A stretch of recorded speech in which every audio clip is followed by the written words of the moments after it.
లేదో తెలియదు. వారు నీకు యోగ్యులుగా సరిపడతారో సరిపడరో తెలియదు. కానీ నువ్వు దేవుణ్ణి నమ్ము. నీ పరిస్థితి ఏదైనా కానీ, నీ స్థితి ఏదైనా కానీ, నీ జీవితం ఏదైనా కానీ, నువ్వేదైనా ఏ సిచ్యువేషన్లో ఉండని, నువ్వు చేయాల్సింది ఏంటంటే మొదటగా దేవుణ్ణి నమ్మటం. నువ్వు దేవుణ్ణి నమ్మాలి. ఇది నీ పూర్ణ హృదయంతో నువ్వు నమ్మాలి. ఎంతగా నువ్వు నమ్మినా అంతగా ఆయన నమ్మదగిన దేవుడు. అర్థమవుతుందా? ఎంతగా నువ్వు నమ్ముతావో అంతగా నీ నమ్మకం ఎంత ఉంటే నీలో దేవునిపై అంత నీకు ధన్యత, మేలు. అంతే. నీ నమ్మిక ఎంత ఉంటే అంత. నువ్వు ఎంతవరకు నమ్మగలుగుతావో అంతవరకు నమ్ము చాలు.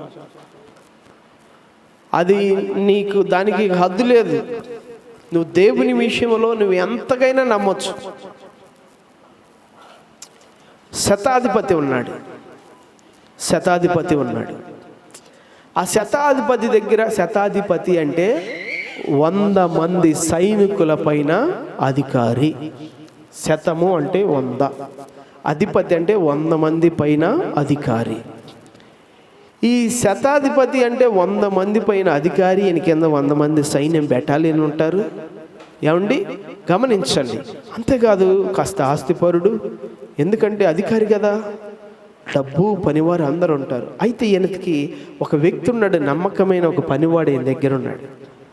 ఆయనకి జబ్బు వచ్చింది, చావసిద్ధంగా ఉన్నాడు, మంచాన పడ్డాడు. ఆ పనివాడు బతికితే ఈ అధికారికి మేలు. మంచి నమ్మకమైన వాడు, బాగా పనిచేయగలుగుతాడు, అన్నీ చూసుకోగలుగుతాడు. కాబట్టి అలాంటి వ్యక్తిని కోల్పోవడం ఆయనకి ఇష్టం లేదు. అందుకని ఆ శతాధిపతి ఏం చేశాడంటే, దేవుని యందు నమ్మిక ఉంచి యేసు ప్రభు దగ్గరికి వెళ్ళి, అయ్యా నా దాసుడు బాగాలేదు, ఆయన మంచం పట్టి ఉన్నాడు, నువ్వు వచ్చి ఆయన్ని బాగు చేయమని శతాధిపతి 2 మనుషుల్ని యేసు ప్రభు దగ్గరికి పంపించాడు. అర్థమైందా? ఆ మనుషులు వెళ్ళి ఆయనతో మాట్లాడినప్పుడు ఆ చుట్టుపక్కల ఉన్నవారు కూడా, అయ్యా ఆయన మంచి అధికారి, మాకు అన్ని విషయాల మాకు మందిరానికి కూడా సహాయం చేస్తాడు, కాబట్టి మీరు వెళ్ళి తప్పక ఆ వ్యక్తిని మీరు దర్శించాలని ప్రభువుకి మిగిలిన వాళ్ళు కూడా చెప్పారు. చెప్పినప్పుడు ఆయన ఏం చేశాడంటే, అప్పుడు యేసు ప్రభు కదిలి వెళుతున్నాడు వాళ్ళ ఇంటికి. ఈ లోపల ఆ శతాధిపతి ఏం చేశాడు తెలుసా? ఇంకొక పనివాడిని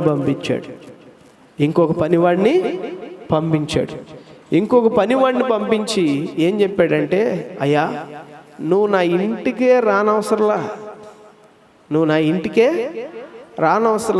ఇంటికి వచ్చి అంత యోగ్యుణ్ణి నేనేమీ కాను. నువ్వు ఒక మాట సెలవివ్వు చాలు, నా దాసుడు బాగుపడతాడు. ఎందుకంటే నేను అధికారాన్ని కలిగిన వాడిని, నా కింద 100 మంది సైనికులు ఉన్నారు. నా అధికారాన్ని బట్టి ఒకరిని రమ్మంటే వస్తాడు, పొమ్మంటే వెళతాడు. నీవు సర్వాధికారి దేవుడవు, నీకు అసాధ్యమైంది ఏది లేదు. నువ్వు అక్కడుండి ఒక మాట సెలవివ్వు చాలు, ఈ రోగం వెళ్ళిపోయి దేవుడు బాగుపడతాడు అని మరలా ఇంకొక వ్యక్తి చేత ఆ మాట పంపించాడు. ఆ 2వ వ్యక్తి వచ్చి ఆ మాట యేసు ప్రభువుకి చెప్పినప్పుడు యేసు ప్రభు చాలా సంతోషించాడు.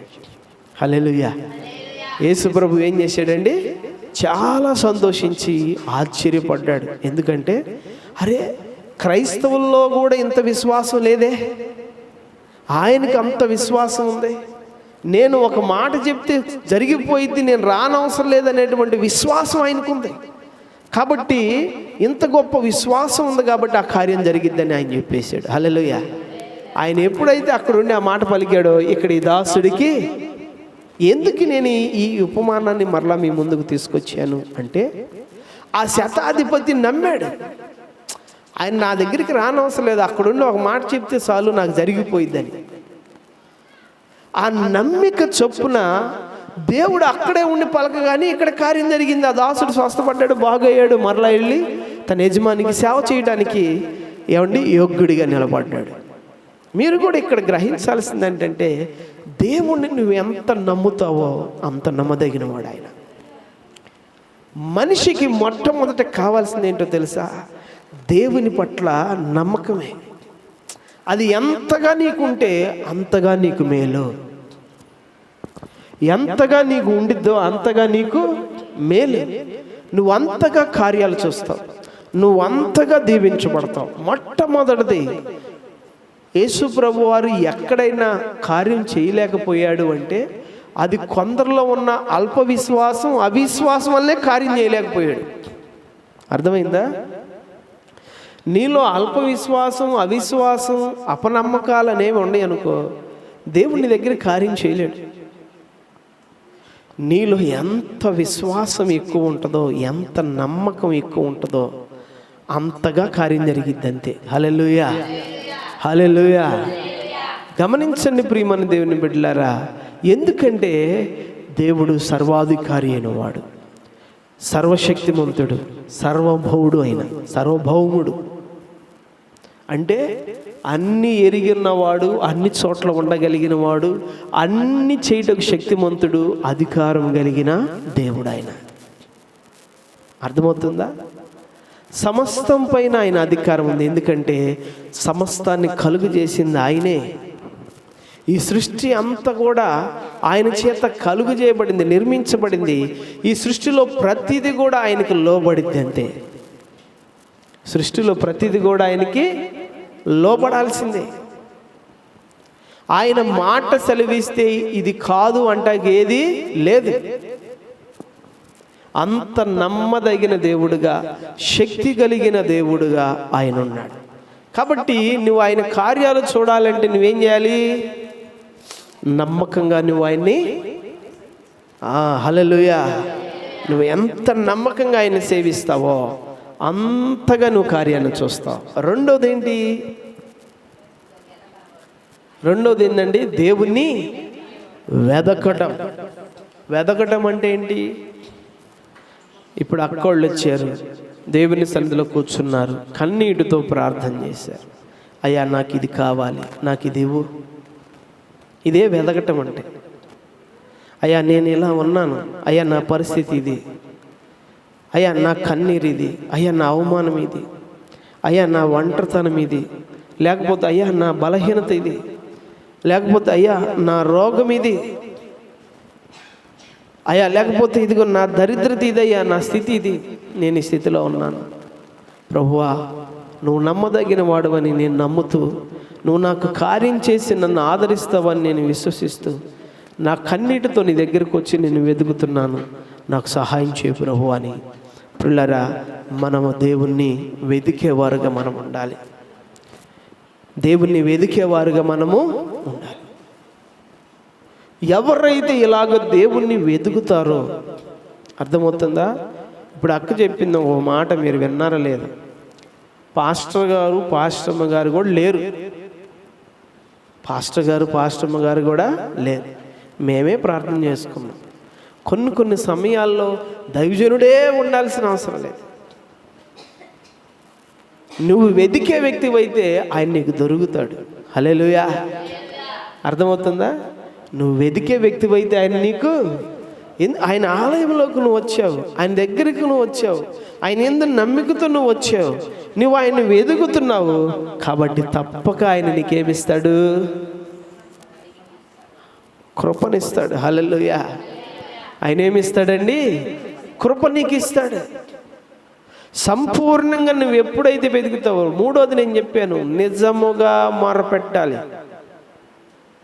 నిజముగా మొరపెట్టే వారికి ఆయన సమీపంగా ఉంటాడు, ఆయన అద్భుతాలు చేస్తాడు. హల్లెలూయా. ప్రియ దేవుని బిడ్డలారా, నువ్వు ఆయన్ని వెతికే వ్యక్తిగా నువ్వు రావాలి. ఆయన వెతికే వ్యక్తిగా నువ్వు రావాలి. ఆయన వెతికే వ్యక్తివి నీవైతే అద్భుతాలు చేయటము ఆయన వంతు. హల్లెలూయా. గమనించండి, నువ్వు నిజంగా ఆయనకు మొరపెడితే ఆయన నిన్ను త్రోసివేయడు, ఆయన నీకు ఖచ్చితంగా కృపనిస్తాడు. ఎంత ఘోర పాపినైనా కానీ క్షమించగలడు ఆయన. అర్థమైందా?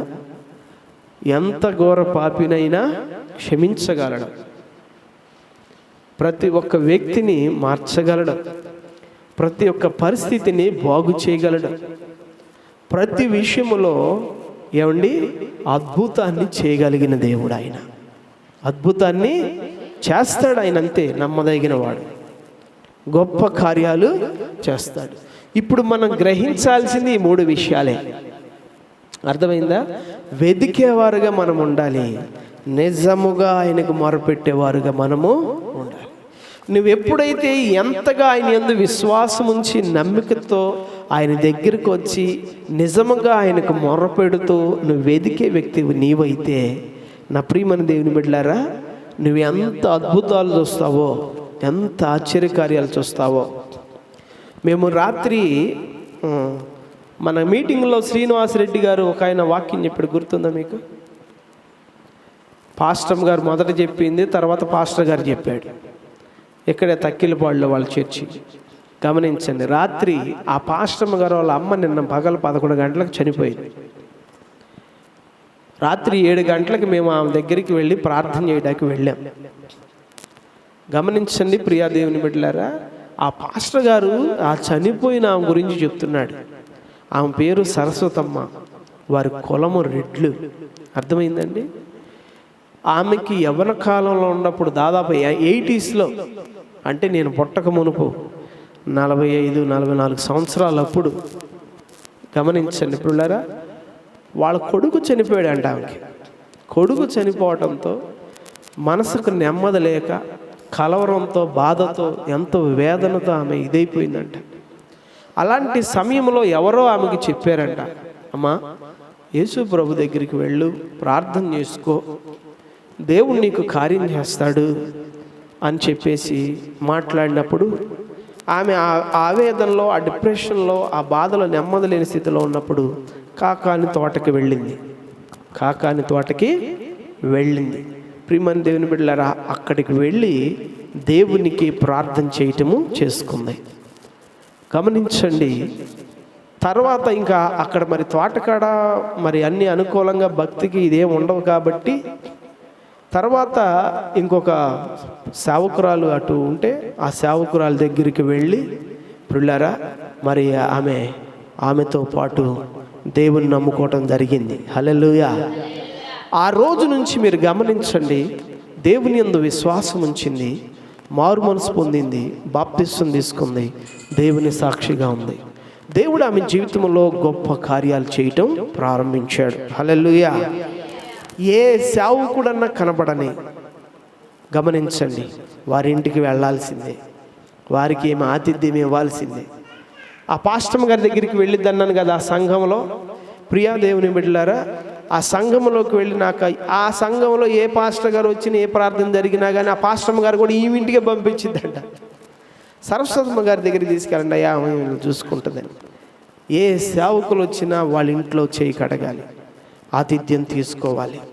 ఏమండి, ఆ సేవకులు పెట్టిన ఆహారమే కానీ, పిల్లరా వాళ్ళు ఇచ్చిన దీవెనలే కానీ. గమనించండి, ఇప్పుడు ఆ పాస్టర్ గారు ఏమంటున్నాడు తెలుసా? ఆ రోజు ఆమె విత్తింది ఈరోజు మేము పొందుకుంటున్నాం అంటున్నాడు. హల్లెలూయా, హల్లెలూయా. ఆ రోజు ఆమె చేసిందండి. ఈమె మామూలు ఆమె అనుకుంటున్నారా ఏంటి? 40 సంవత్సరాల సీనియర్టీ ఏమా, ఎంతో మందిని ప్రభు దగ్గరికి నడిపించింది. ఏమి ఎందరికో ప్రార్థన చేసిందని ఘనంగా చెప్తున్నాడు ఆయన అల్లుడు. వారి అత్తగారి గురించి చెప్తున్నాడు. అత్తగారి గురించి అల్లుడు ఎవడని చెప్తున్నట్టుగా ఆమె ఎంత భక్తురాలైతే చెప్పింది. హల్లెలూయా. ఆయన ఏడిపేం బాధ లేదు, ఆయన ఘనంగా చెప్తున్నాడు. ఏంటండి, సీనియర్ విశ్వాసి, 40 ఏళ్ళ విశ్వాసి ఆమె, ఎందరినో ప్రభు దగ్గరికి నడిపించింది, ప్రభు గురించి చెప్పింది. ఈమెకి ఎందరికో ప్రార్థన చేసింది, ఎందరో ఏం గురించి సాక్ష్యాలు ఇస్తున్నారు, సాక్ష్యం ఇస్తున్నారు. దేవుని ద్వారా మేలు పొందుకున్నారండి ఏమైనా బట్టి అని చెప్పింది. హల్లెలూయా. ఇప్పుడు ఆమె కుమార్తెను ఒక సేవకుడికి ఇస్తే వాళ్ళకి ఇప్పుడు 8 సంఘాలు ఉన్నాయి. గమనించండి పిల్లలు, దేవుడు ఎంతగా వారిని దీవించాడో చూడండి. ఏమండి, ఆ నంబూరు వాళ్ళది, వాళ్ళ స్వగ్రామం నంబూరు ఆమెది. నేను ఆమె సాక్ష్యం రాత్రి విని చాలా అద్భుతంగా ఫీల్ అయ్యాను. ఎందుకంటే ఒక విశ్వాసికి ఉండాల్సిన విలువ అక్కడ ఉంది, ఒక విశ్వాసికి ఉండాల్సిన ఘనత అక్కడ ఉంది. ఆమె ఎంత మంచి సాక్ష్యము పొందుకుందో చూడండి.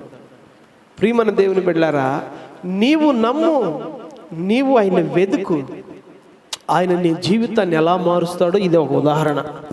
హల్లెలూయా. నాకు అనిపించింది, ఈరోజు నువ్వు ఆహారానికి లేదే, నా పరిస్థితి బాగాలేదే అని కొన్ని పరిస్థితులను బట్టి నువ్వు ఏడుస్తూ ఉండొచ్చు, నువ్వు ప్రభు దగ్గర కన్నీరు కారుస్తూ ఉండొచ్చు. నాకు అనిపించింది, నాకేమనిపించిందంటే ఈరోజు చేసే ఈ కన్నీరు, ఈ ప్రార్థన ఎక్కడికి వృధాగా పోదేమో, రేపది బిడ్డలకు దీవెనకరంగా మారిద్దేమో అనుకున్నా నేను. హల్లెలూయా. ఇప్పుడు ఈ తల్లిగారు అదే జరిగింది కదా, ఆమె చేసింది, ఆమె ప్రార్థించింది, ఆమె చేసింది. అది ఇప్పుడు ఎవరు అనుభవిస్తున్నారు?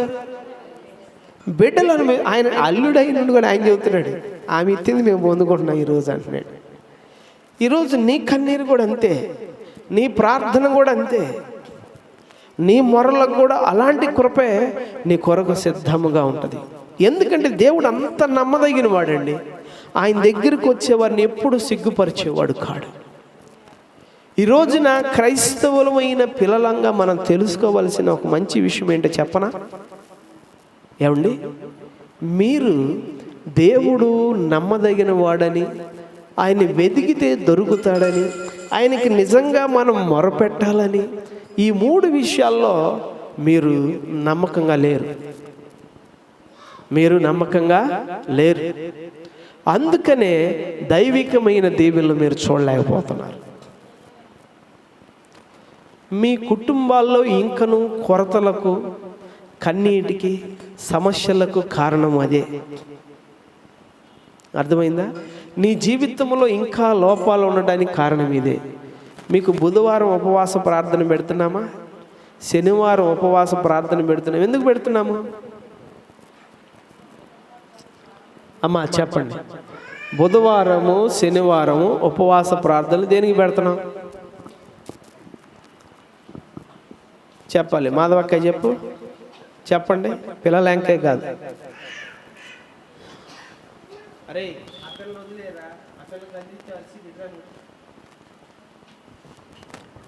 చెప్పాలి. బుధవారము శనివారం ప్రార్థనలు దేనికి పెడుతున్నాం? 3 రోజులు ఉపవాస ప్రార్థనలు దేనికి పెడుతున్నాం? ఆదివారము ఆరాధన దేని కొరకు పెడుతున్నాం? మీకు అర్థమవుతుందా నేను అడిగేది? మీరేం చేస్తున్నారు? ఈ అవకాశాలు ఏవి సద్వినియోగపరచుకోవట్లా. బుధవారం ఉపవాసం ఉండి ప్రార్థన చేసుకోరు, దేవుణ్ణి వెతకరు. శనివారం ఉపవాసం ఉండి ప్రార్థన చేసుకోరు, దేవుణ్ణి వెతకరు. ఆదివారం ఆరాధనకు వచ్చి ప్రభు ఆశీర్వాదాన్ని కోరరు. మీకు ఇష్టం వచ్చినట్లుగా, మీకు నచ్చినట్లుగా జీవిస్తున్నారు. మీ కుటుంబాల్లో, మీ జీవితాల్లో సమస్యలు ఎక్కువైపోతున్నాయి. మీకు రోగాలే కానీ, అప్పులే కానీ, గొడవలే కానీ, అసమాధానాలే కానీ, పరిస్థితుల యొక్క ప్రతికూలత ఏమండి చాలా ఇదిగా అయిపోయినప్పుడు చివరాఖరికి అన్ని బంధకాలు బిగించుకున్నాక, అన్ని గోతుల్లో పడ్డాక, అన్ని మక్కిలని ఇరిగినాక మూలుగుతూ అప్పుడు యేసయ్యా ఏందయ్యా మా పరిస్థితి, ఏంటయ్యా మా జీవితం, ఏండి పిలవండి, ఎవరైనా వరాలు ఉన్న పాస్టర్ గారు ఉన్నాడేమో పిలవండి, చేయి పెట్టగానే అద్భుతం జరిగే పాస్టర్ గారు ఉన్నాడేమో చెప్పండి, నోటితో పలకంగానే గొప్ప కార్యాలు జరిగే పాస్టర్ గారు ఉన్నాడు ఎవడు చెప్పండి అంటూ వాళ్ళని ఎత్తుక్కుంటూ అప్పుడు పోతారు. గమనించండి, దేవునికి ఇచ్చిన సమయాన్నంతా నువ్వు పాడు చేసి చివరాఖరికి నువ్వు ఇబ్బందులు పడ్డాక ఆ రోజు ఆ రీతిగా వెతుకుతూ ఉంటుంటే ఏంటి పరిస్థితి? మీకు అలాంటి పరిస్థితి అనేది ఒకటి రాకూడదనే బుధవారం ప్రార్థనలు, శనివారం ప్రార్థనలు, 3 దినాల ఉపవాస ప్రార్థన ఎందుకు పెడుతున్నాం? ఆ ఉపవాస ప్రార్థనలు మీరు కూడుకొని సంఘముగా ఒకరి కొరకు ఒకరు ప్రార్థన చేసుకుంటూ, ఒకరి సమస్యల కొరకు ఒకరు దేవుని సన్నిధిలో ఎత్తుపట్టుకొని దేవుని దగ్గర మొర్ర పెడితే, ప్రియమైన దేవుని బిడ్డలారా, దేవుడు మీ జీవితాల్లో అద్భుతాలు చేస్తాడు. మీ కన్నీరు తుడుస్తాడు, మీ సమస్యలు తీసేస్తాడు, మీకు మేలు చేస్తాడు. మీరు ఇదేమి క్రమాన్ని ఇది కాకుండా వెళ్ళిపోతున్నారు. గమనించండి ప్రియమైన దేవుని బిడ్డలారా, దేవుడు మీకు పెట్టిన ఒక క్రమం అనేది ఉంది. ఒక సంఘము, ఒక కాపరి, ఒక క్రమం. మీకు ఎన్నోసార్లు చెప్తున్నాను, మరలా ఇప్పుడు చెప్తున్నాను. అర్థమవుతుందా? నా ప్రియమైన దేవుని బిడ్డలారా, గుర్తుపెట్టుకోండి, మీరు సరిగా సంఘమును, సేవకులను, క్రమాన్ని ఫాలో అయితే మీరు ఖచ్చితంగా దీవించబడతారు. హల్లెలూయా. 10 మంది సంఘముగా ఉందేందుకు? మీరు కూడి బలంగా ఒకరికొరకు ఒకరు ప్రార్థన చేయటమే కదా. ఇద్దరు ఏకీభవిస్తే ఇస్తానన్నాడా లేదా? 10 మంది కూడితే మరి ఆ స్థలం ఏమైద్ది? ఆ కార్యం ఏమైద్ది? మరి నువ్వు సంఘం పెట్టుకోవు, సంఘంతో ఉండవు, సంఘంలో నడవు, సంఘంకి ఇదిగా ఏమండి? నీ కాపరు ఎందుకు? నీకు ఉపదేశించి నేను క్రమంలో నడపడానికి. నువ్వు ఇలాగ నడువు, ఇలాగ నువ్వు చెయ్యని నీకు బోధించడానికే కదా. మరి నువ్వు ఆ కాపరులోకి నువ్వు అడుగుజాడలోకి ఉండవు. కాపరు యొక్క అడుగుజాడల్లో నీవు నడవు. కాపరు యొక్క అడుగుజాడల్లో నువ్వు నడవక, నా ప్రియమైన దేవుని బిడ్డలారా, నీకు నచ్చినట్టు నువ్వు చేస్తావు. నీకు చెప్పేది ఒకటి, నువ్వు చేసేది ఒకటి. వాక్యం ఒకటి, నీకు బోధించేది ఒకటి, నువ్వు నడిచేది ఇంకొకటి. ఏమండి? గమనించండి ప్రియమైన దేవుని బిడ్డలారా. మరి ఏంటి పరిస్థితి? అది మనకు సరైనది కానే కాదు. సరైనది కానే కాదు. నా ప్రియమైన దేవుని బిడ్డలారా, మీరు ఆలోచన చేయండి. మీకు క్రమాన్ని దేవుడిచ్చాడు. ఆ క్రమంలో నమ్మకంగా మీరు నడుచుకోండి. ఏమండి? మీకు ఒక కాపరిని మీకు ఇచ్చాడు. ఆ కాపరి యొక్క ఉపదేశ క్రమంలో మీరు స్థిరంగా నిలబడండి. మీరు నిలబడండి. స్థిరంగా నిలబడి నమ్మకంగా క్రమంలో మీరు ఎప్పుడైతే నడుస్తారో ప్రియులారా, అప్పుడు మీరు కార్యాలు చూస్తారు, అద్భుతాలు మీరు చూస్తారు, దీవెనలు మీరు చూస్తారు, శత్రువును మీరు గెలవగలుగుతారు, పరిస్థితులు మీరు మార్చుకోగలుగుతారు, ఆశీర్వాదాలకు వారసులు మీరు కాగలుగుతారు. మీరు ఇలాగ ఏది కాకుండా మీరు ఏమండి మీ ఇష్టం వచ్చినట్టు నడుచుకున్నంత వరకు దేవుని మహిమను చూడలేరు, దేవుని కార్యాలు, ఆశీర్వాదాలు చూడలేరు. ఒకవేళ అద్భుతాలు చేసేవాళ్ళు, ప్రవచనం చెప్పేవాళ్ళు, సేవకులు, మంచివాళ్ళు మనకు దొరికితే ఈరోజు చేయి పట్టగానే రోగం పోవచ్చు, ఈరోజు మాట చెప్పగానే అది జరగకపోవచ్చు, ఏదైనా జరగవచ్చు. కానీ రేపు మరలా నీ నడక క్రమం కాకపోతే, నీ భక్తి స్థిరం కాకపోతే, నీకు ప్రార్థన జీవితం లేకపోతే, రేపు మరలా సాతాను నిన్ను పడగొట్టడానికి గ్యారెంటీ ఏమైనా ఉందా? చెప్పండి, చెప్పండి. ఏదైనా గ్యారెంటీ ఉందా? కాబట్టి పిల్లరా, మీరు అద్భుతాలను, ఆశ్చర్యాలను ఎక్కడెక్కడనో ఏదో చేయటం వల్ల ఉపయోగం ఏది ఉండదు. అర్థమవుతుందా? దేవుడు నీకు వాక్యాన్ని ఇచ్చాడు, దేవుడు నీకు సంఘాన్ని ఇచ్చాడు, దేవుడు నీకు కాపరిని ఇచ్చాడు, దేవుడు నిన్ను ఒక క్రమంలో నిలబెట్టాడు. దానిలో నువ్వు నమ్మకంగా నడవాలి. దానిలో నువ్వు నమ్మకంగా నడిస్తే, నమ్మకంగా దేవుని సేవించే వ్యక్తివైతే పిల్లరా, అద్భుతాలు నువ్వు చూస్తావు, ఆశ్చర్య కార్యాలు, గొప్ప కార్యాలు నీవు చూస్తావు. దేవుని సన్నిధిలోకి రండి. మీకు ఎన్నోసార్లు చెప్తున్నా, సంవత్సరాల నుంచి చెప్తున్నా. పగలు ఇళ్ళకాడ మంచాల మీద డొల్లాడతారు, ఆడేడు తిరిగి ముచ్చట్లు చెప్తారు. కానీ మధ్యాహ్నం వచ్చి సేవకుడితో ఉన్నా లేకపోయినా ప్రార్థన చేసుకుని వెళ్తే ఏమైంది? మీకు దేవుని ఎదిగితే ఎందుకు దొరకడండి? నువ్వు కన్నీటితో మొరపెడితే ఎందుకు దొరకడు? మీకు అనేక సార్లు చెప్పే, అమ్మ 2-3 కూడుకొని రండి, అమ్మా నీకు సమస్య వచ్చిందంటే నలుగురికి చెప్పుకొని రండి. ఎన్ని సంవత్సరాల నుంచి చెప్తున్నాను మీకు. ప్రార్థన చేయండి, దేవుడు కార్యం చేసేదాకా ప్రార్థన చేయండి. దీనికి ఖర్చు ఏమి ఉండదుగా. ఏమండి? దీనికి ఏమైనా ఖర్చు ఉంటుందా? మీకు అన్ని అనుకూలమైన మార్గాలు ఎప్పుడో ఉపదేశించి చెప్పాను, కాకపోతే మీరు వాటిని పక్కన పడేశారు. అంటే ఒకవేళ మీకు ఇది ఉందేమో, కొరేష్ గారు చెప్తే ఉందిలేండి, ఎవరైనా పెద్దోళ్ళు ప్రవచించే వాళ్ళు చెప్తే అది చేస్తామంటారా? కొంతమందికి ఇది కూడా ఉంటుంది. ఓ గొప్పోళ్ళు చెప్పారు అనుకోండి, అది వాళ్ళకి వేదవాక్కు. గొప్పోళ్ళు అయితే మామూలు పాస్టర్లు చెప్పారు అనుకో, పట్టించుకోరు. ఇలా కూడా ఉంటారు కొంతమంది. జాగ్రత్త. దేవుని వాక్యం గొప్పోడు చెప్పినా, చిన్నోడు చెప్పినా ఆ వాక్యము దేవునిదే. హల్లెలూయా. ఆ వాక్యములో శక్తి ఉంది. అర్థమవుతుందా? ఎవరు క్రమంలో ఉంటారో వారు ఖచ్చితంగా దీవించబడతారు. హల్లెలూయా. క్రమము కలిగిన భక్తికి అలవాటు పడిన వారు తరతరాల యొక్క ఆశీర్వాదాలు చూస్తారు. హల్లెలూయా. అర్థమవుతుందా? ఇదిగో ఊరక తోటకి వెళ్ళి ఆడ కనపడి రంగాల్లో అద్భుతాలు అనుకుంటే అది తప్పు. ఊరక ఆడికి వెళ్ళి కనపడితే ఏమైనా ఉంటుందా దేవునికి? ఏమండి, అది ఎంతవరకు భక్తి ఆలోచించండి. ఊరక ఏదో ఒక టైంలోకి వెళ్ళి అట్ట కనపడితే ఏంటి అది? దేవుడికి కావాల్సింది ఏంటి? నీ మార్పు. ఆ మార్పు నువ్వు ఇస్తున్నావా? దేవుడికి కావాల్సింది ఏంటి? క్రమమైన నీ భక్తి. ఆ క్రమమైన భక్తి నువ్వు చేస్తున్నావా? ఏం చేయకుండా వరకు నేను అడిపోయాడు కనపడతానంటే అది ఎంతవరకు నిజం? అందుకే అవి సరైన విధానాలు కావు.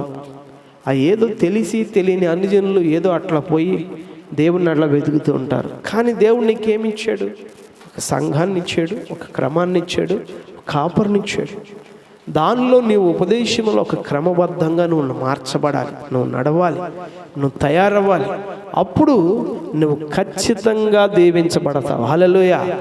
ఈ మధ్య కొంతమంది నేను చూస్తున్నాను, ప్రియమైన దేవుని బిడ్డలారా, ఏమండి, గొప్ప గొప్ప సంఘాలు అనుకుంటున్నారో తెలీదు, దూరపు సంఘాలు అనుకుంటున్నారో తెలీదు, వేరే చోట్లకు వెళ్ళిపోతున్నారు. ఏమండి, మరి అలా ఎందుకు వెళ్తున్నారో మరి నాకు అర్థం కాదు. కానీ అలా వెళ్ళే ప్రతి ఒక్కరు కూడా ఇది ఆలోచించుకోవాలి. అర్థమవుతుందా? నీకు సరైన ఒక సంఘము, సరైన ఒక క్రమము, నిన్ను నడిపించి బలపరిచే, నీకు బోధించి నేను సరిదిద్దే ఒక కాపరి నీకు కానీ లేకపోతే నువ్వు ఎప్పటికైనా చెడిపోతావే తప్ప బాగుపడవు. గుర్తుపెట్టుకో. ఇది నా శాపమేం కాదు, మీరు అట్లా భావించొద్దు. మీకు మేలు కలగటానికి చెప్తున్నా నేను. అర్థమైందా? బలమైన ఒక ప్రార్థన, క్రమబద్ధకమైన జీవితాన్ని నువ్వు కలిగి ఉండాలి. నీకు సపోర్టుగా ఉండే ఒక నమ్మకమైన సంఘము ఉండాలి.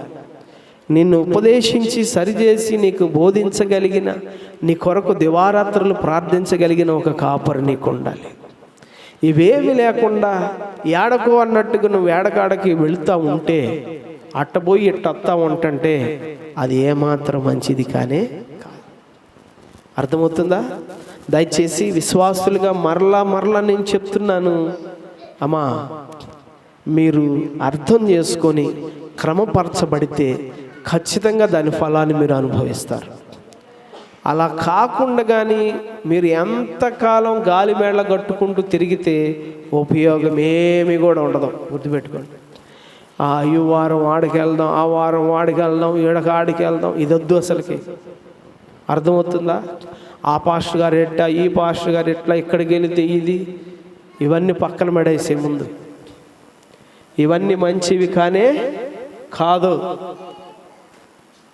గుర్తుపెట్టుకోండి.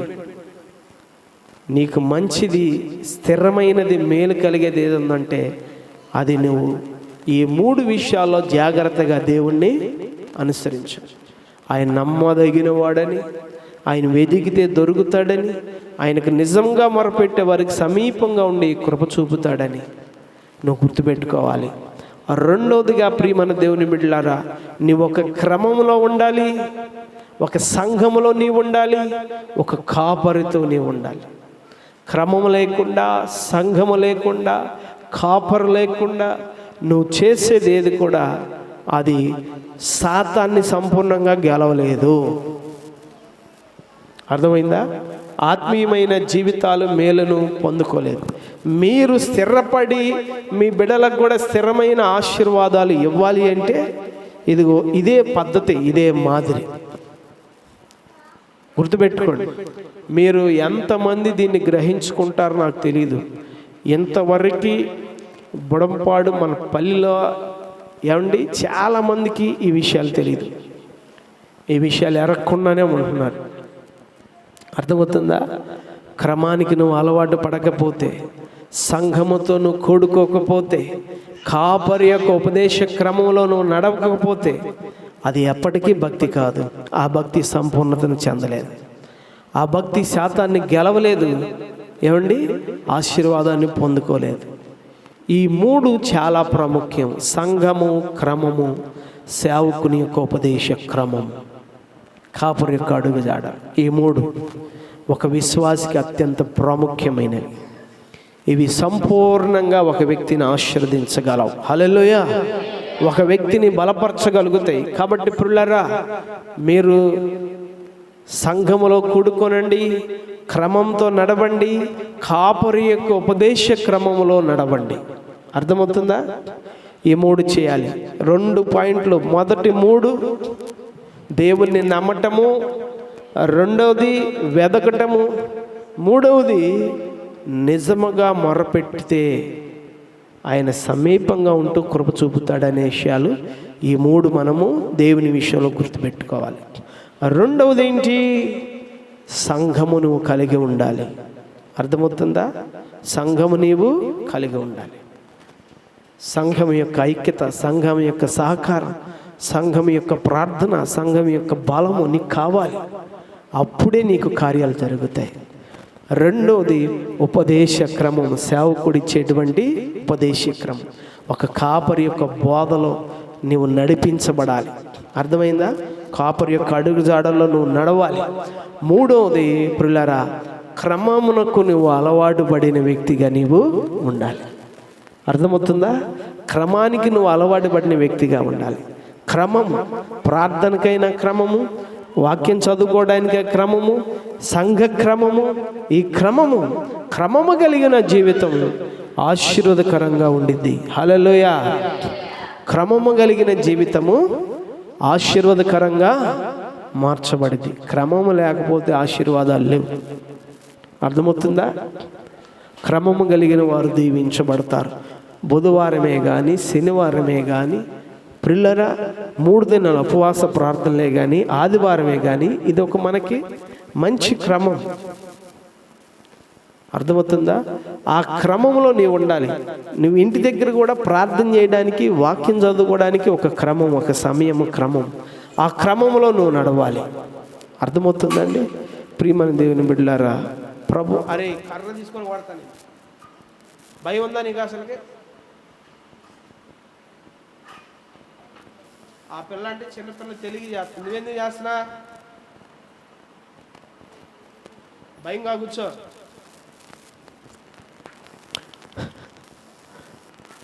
ప్రభునందు ప్రియమైన దేవుని బిడ్డలారా, జాగ్రత్తగా ఈ విషయాలు మీరు గుర్తుపెట్టుకోండి. నేను మరలా చెప్తున్నాను. ఇవి ఎందుకు చెప్తున్నాను అంటే మీ మేలు కొరకే నేను చెప్తున్నాను. ఎందుకంటే ఇంకా నేను మిమ్మల్ని చూసినప్పుడు మీలో ఈ విధమైన లోపాలు కనపడుతున్నాయి. ఆ లోపాలు మంచి కాదు. మీరు సంపూర్ణతను చూడలేరు. హల్లెలూయా! సంపూర్ణతను మీరు చూడలేరు. కాబట్టి ఈ విషయాలు గుర్తుపెట్టుకొని ప్రియులారా, మీరు దేవుణ్ణి కానీ నమ్మకంగా సేవించగలిగితే మీరు కుటుంబంలో, ఆత్మీయ జీవితంలో నెమ్మదిని చూస్తారు, వర్ధిల్లుతారు, ఆశీర్వాదించబడతారు. అంతేకాదు అమ్మా, రేపు మీ పిల్లలకు మంచి జీవితాన్ని, మంచి ఆశీర్వాదాన్ని మీరు ఇవ్వగలుగుతారు. ప్రియా దేవుని బిడ్డలారా, ఇంకను చాలామంది రక్షణ నిర్లక్ష్యం చేస్తున్నారు. బాప్తీసం తీసుకోవాల్సిన వాళ్ళు బాప్తీసం తీసుకోండి. మారు మనసు రక్షణ అనుభవం కలిగి ఉండండి. ఇవి అంత్య దినాలు. ఈ హెచ్చరికను మీరు జాగ్రత్తగా తీసుకోవాలి. ఈ అంత్య దినాల్లో అపాయకరమైన పరిస్థితులు, సాతాను వేగంగా పనిచేస్తున్న పరిస్థితులు, ఏ మాత్రం ఎక్కడ క్షేమము లేని పరిస్థితులు చూసారా? దేశం మనకి ఎన్ని వస్తున్నాయో, యుద్ధాలే వస్తున్నాయా, భూకంపాలే వస్తున్నాయా, కరువులే వస్తున్నాయా, తెగుళ్ళే వస్తున్నాయా, వరదలే వస్తున్నాయా, ఏమండి యాక్సిడెంట్లే జరుగుతున్నాయా, ఎన్ని విపత్తులు వస్తున్నాయో. మరి ఘోరంగా ఉంటుంది పరిస్థితి. అంతేకాదు ప్రియమైన దేవుని బిడ్డలారా, ఈ అంత్య దినాల్లో మనుషులు భయంకరంగా ఉన్నారు, పరిస్థితులు భయంకరంగా ఉన్నారు. చూసారుగా మన ఒక డాక్టర్ని ఎంతమంది చేశారు, ఏమండి? ఇలాంటి ఎన్నో చిన్నపిల్లలు మొదలుకొని పెద్దవాళ్ళు దాకా ఎన్ని ఘోరమైన అకృత్యాలు జరుగుతున్నాయో. మనుషులు మంచిగా లేరు, పరిస్థితులు మంచిగా లేవు. అమ్మా, సాతాను ఈ అంత్య దినాల్లో బలంగా పనిచేస్తున్నాడు. అనేకమైనవి దేశాల్లో రెక్కొడుతున్నాడు. దేశం మీదకి దేశం లెగుస్తుంది. యుద్ధాలు జరుగుతున్నాయి, కరువులు వస్తున్నాయి, భూకంపాలు వస్తున్నాయి, తెగుళ్ళు వస్తున్నాయి, వరదలు వస్తున్నాయి. ఏమండి? మనుషులు ఘోరమైన విపరీతమైన బుద్ధి కలిగి దుర్మార్గపు చర్యలు చేస్తున్నారు. ఇంకా ఇంకొక భయంకరమైన విషయం చెప్పనండి. ఇప్పుడు మనం తింటున్న ఆహారం మంచిదేనా? మనం పీల్చే గాలి మంచిదేనా? మనం కలిగి ఉన్న అలవాట్లు మంచియేనా?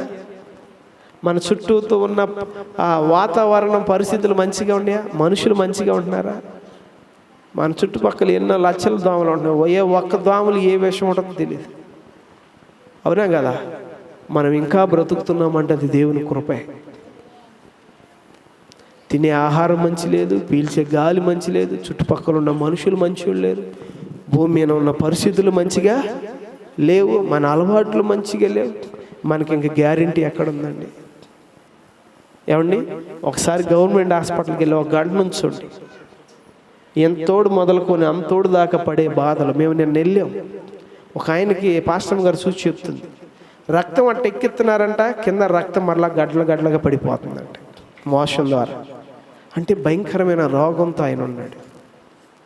రక్తం ఎక్కిస్తుంటే మళ్ళీ ఆ రక్తము గడ్డలుగా మోషన్ ద్వారా పడిపోవాలి. అంటే ఎంత పరిస్థితి చూడండి. నిన్న 2 పాస్టర్లు ఘోరంగా యాక్సిడెంట్ జరిగిపోయింది. పరిస్థితులు మంచిగా లేవమ్మా. మీరు ఏదో అనుకుంటున్నారు. ఇంకా మనుషులు మంచిగా లేరు, పరిస్థితులు మంచిగా లేవు, కాలం అసలు సరిలేదు, ఘోరంగా ఉంది. మారు మనసుని నిర్లక్ష్యం చేయొద్దు.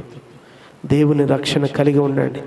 ఇంకా బాప్తిసం తీసుకోకపోతే బాప్తిసం తీసుకోండి. పరిశుద్ధమైన జీవితంలోకి రండి. ప్రభుని నమ్ముకోండి. పిల్లరా, ప్రభుని నమ్ముకొని ఇదిగో ఈ రీతిగా ప్రభులో మీరు నడవండి.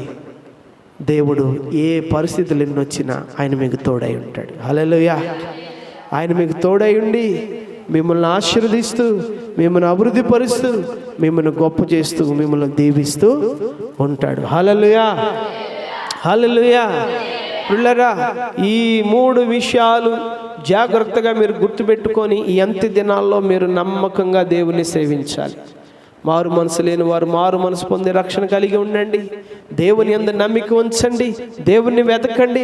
నిజంగా ఆయనకి మొరపెట్టండి. సంఘ క్రమంలో ఉండండి. సంఘాన్ని అనుకూలంగా ఉండండి. సేవకుని ఉపదేశంలో నడవండి. పిల్లరా, ఈ రీతిగా ఒక మనిషి ఈ రోజుల్లో ఈ అంత్య దినాల్లో చేయాలి. ఇది చేసిన వాడికే క్షేమము, సురక్షితము, దైవ కాపుదల, దైవ అనుగ్రహము, దైవపు ఆశీర్వాదము, నిత్య జీవము, దేవుని యొక్క కాపుదల ఉంటుందండి. ఇవి లేకపోతే ఇక దానికి గ్యారెంటీకి ఎవరో ఇవ్వలేరు. నేను మీకు ఈ అంత్య దినాల్లో క్షేమము కలిగే మంచి మార్గాన్ని చక్కగా మీకు ఉపదేశించాను. దీనిలో ఏ అరమర లేకుండా నేను చెప్తున్నాను. మీరు ఎంతగా దాన్ని తీసుకుంటారో, ఎంతగా దాన్ని అనుసరిస్తారో